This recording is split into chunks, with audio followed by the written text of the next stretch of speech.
Hello, everybody, and welcome back to TarHeelIllustrated.com, or if you're watching on our YouTube channel, Tar Heel Illustrated. I'm THI staff writer Jacob Turner, and joining me, as he always does, our very own publisher, Andrew Jones. And Andrew, we're here for another episode of our UNC football ISO series that we've been running out throughout the offseason. Make sure you go check those videos out. You can find a link to our playlist on the front of our channel, and the basketball ones that we've been doing as well are also included in there. So if you want, after this video is done, of course, go hit that if you want to get a little more insight on some of the other players. I think we're in the double digits now easily. So if you want to get some more insight on some of the other players we're doing. Yeah, over 20. We're racking them up at this point. So go check those out. Link to the playlist is on the front of our channel. And real quickly, head on over to TarHeelIllustrated.com. Sign up for just $8.33 a month. With all the stuff that's going down in recruiting, there's just so much premium content that you have to access. The only way you can access that is if you're signed up for a premium subscription. So if you want a little more insight into recruiting, access to our boards where you can chat with some of us and some of our other great subscribers and community, sign up for just $8.33 a month. And it's a great time to do it with all the recruiting stuff and ahead of fall camp starting here soon. So enough of that, though, AJ. We're here to talk about Trey Morrison in this episode. And, let's dive right into him as we always do. Obviously, a guy that's played 3 seasons in Chapel Hill so far. And going back to his freshman season, that was before I started here at Tar Heel Illustrated. But, watching the team from afar, wasn't a great team, obviously. We're not going to go into all that. But as a true freshman, I thought Trey Morrison was a guy that really stood out. I mean, you kind of talked about it off camera a little bit, but he was a guy in that Cal game, first game of the year. You're like, okay, this guy's got a little something. And he continued to do that. He continued to kind of build on that throughout the season and became a guy that you kind of looked for as a playmaker on that defensive side of the ball for that team. And then you fast forward to his sophomore season, appeared in 10 games, made 9 starts at defensive back. I thought he was, good that year as well. Maybe didn't hit the heights because of maybe the expectations, new regime coming in, a little bit more talent on the side of the defensive ball his sophomore season than he did during his true freshman year. But I thought he was, had a solid year in that as well. And it obviously dealt with some stuff in that season as well. But you look at his junior season going back to last year, started all 12 games at defensive back, all ACC honorable mention, and continued to kind of show that he's a reliable option and a guy that this defensive side of the ball, including Jay Bateman, really utilizes and moves around a lot. Now, I think that's really the biggest talking point when it comes to Trey Morrison is the kid just kind of played all over the place, played primarily at nickel as a true freshman and is, played at safety last year a little bit, especially when Miles Woolfolk went out, has played at cornerback. He's just moved all over the place. He's a guy that they can really depend on to play a lot of different positions in that defensive back room. So I guess I'll start with this, AJ. You obviously covered him during his freshman season, and we've both covered him over, 2019 and 2020 in his sophomore and junior campaigns. But just kind of your overall thoughts on what you've seen from Trey Morrison in his 3 years at Carolina and kind of the growth and just how he's been utilized on that defensive side of the ball. Jack of all trades. Yeah, it's a good way to describe him. Mm-hmm. I will never forget that Cal game, the opener his freshman year. He had a PBU, made a big play, and I was there at the game. And sitting behind me were Carolina's SIDs, and the lead SID at the time was Bobby Huntley. I turned around and said, "Really? How come you guys were talking about this during August?" And I mean, he had a really nice game that game, and was probably one of the few really bright spots of the 2018 season. He started at corner, he started at nickel, he started at safety. If you swear by PFF, his grades have gone down a little bit each of the last 2 seasons, but I think a lot of that you have to chalk up to constantly moving around. He was at nickel last year, and then Miles Woolfolk gets academically ineligible, and they move him to safety in Woolfolk's spot, and then they kind of messed around a little bit with the nickel there for a while until Conley took over during the Wake Forest game. But Trey's played a lot of spots. He's a guy that they talk about cross training. He's the quintessential cross trainer because he started so much at 3 different spots in the secondary. So he could almost coach these guys. In fact, when we've been at practice, and you and I talked about this back in April, Trey will coach up the younger guys. Oh, yeah. And he could do it wherever. And so he's a guy that they trust. He's a guy that is good in the film room. He's a guy they know is going to be well prepared.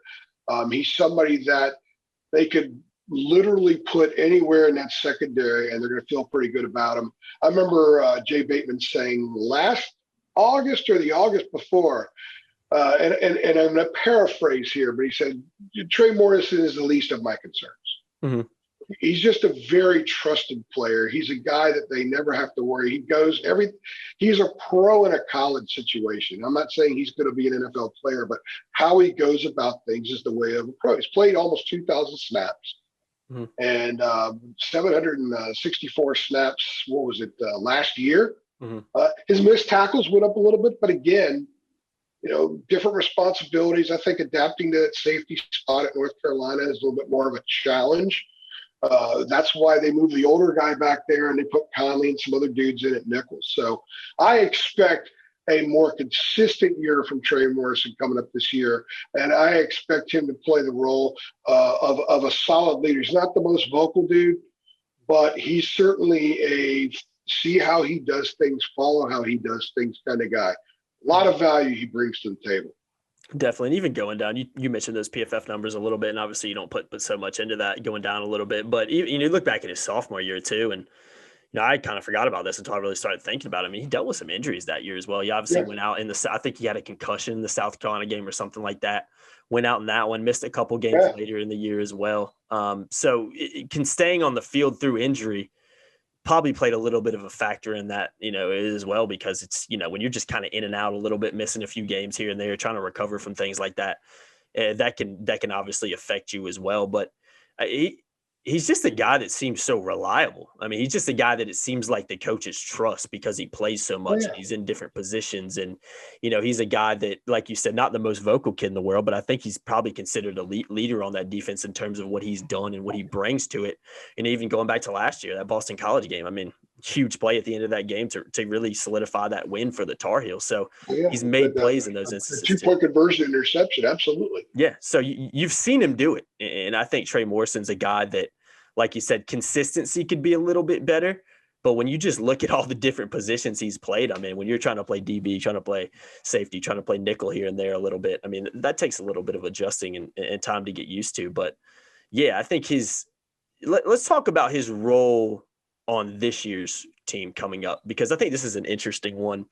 We obviously got to watch the team throughout the spring. We got about 3 open practices and at the spring game as well, where, we were able to shoot video kind of from the low stands and kind of move around and get all that. And, towards the end, we saw some movement in that secondary that I'll let you hit on a little bit, including something, with Don Chapman moving around a little bit that kind of came towards the end, that we'll have to see kind of how it shakes up in fall camp. But right now, ahead of fall camp, what do you think his role is on this defense? Because, I mean, obviously a guy you'd expect to start. Bateman has told us before that in a series, in one possession by the opposing offense, he could line up at all 3 spots. Yeah, I knew you were about to say that. Yeah, in that possession. So his role is to fill the need. Now, I think he could start anywhere. Chapman, you mentioned him. He moved to nickel from safety. Conley's moved back to safety. There's a lot of competition safety. Gio Biggers had a great spring. Really good. Going to see him out there. In fact, at Showtime camp, I was watching some stuff for a while. Right in front of me, Biggers, Morrison, and Tony Grimes. And, they could all 3 be starting this coming season. Mm-hmm. So his role is to be Trey Morrison. And Trey Morrison, to me, is a guy that could do whatever they ask him to do back there. If there's an injury or guy can't play, we could see him move over somewhere else. Corner's pretty solid. They got 5 guys there and certainly 3 that they love. But you never know. I mean, there's been a lot of attrition in the secondary the last couple of years at Carolina. So having a guy like that in the middle of game week prep, you can move from safety to corner, safety to nickel or something like that. He's the guy you can do that with. He's such a valuable part of what they're doing. Plus, the goals of this team, the aspirations of this team in 2021 are huge. And you've got to have been there, done that, guys, in order to help you march forward through those things. Guys that can bark about the reminders of Tallahassee last year. And they could do it by commanding the attention of the guys, not just in their room, but the defense and the whole locker room in general. And Trey Morrison's a guy like that. Again, he's not super super vocal, but I guarantee you when he does get vocal, guys listen. Mm-hmm. And another thing, too, I want to throw out, since we're going all PFF rating and stuff like that, which I don't give 100% credence to, but I do think it's important to look at. It's a measuring stick, if you will, is his actual coverage rating was high last year. It was at 93.5, which is the highest he's had at Carolina. So, you know, I expect a really good year from him. I don't know if he's first team all ACC or not, but I know that he is invaluable, and he's a guy that Jay Bateman loves. And you remember how Jay Bateman talked about Miles Dorn that one year he had him a couple of years ago when Dorn was a senior? He'll talk about Trey Morrison in similar ways this year. Definitely. Yeah, been there, done that guy. Glad you mentioned that because, like you said, going back to his freshman year last year at Fedora, and, you know, really positive, really good, impressive player then, and just guy that's continued to be a consistent option and a guy that you can just rely on at multiple positions. So I think that's something that a jack of all trades is a great jack of all trades. I think is something I might start trademarking now that I think about it. You know what I mean? Trey's a little play on words there. I like that. I think I just thought of that one in my head right there. I might have to start using that.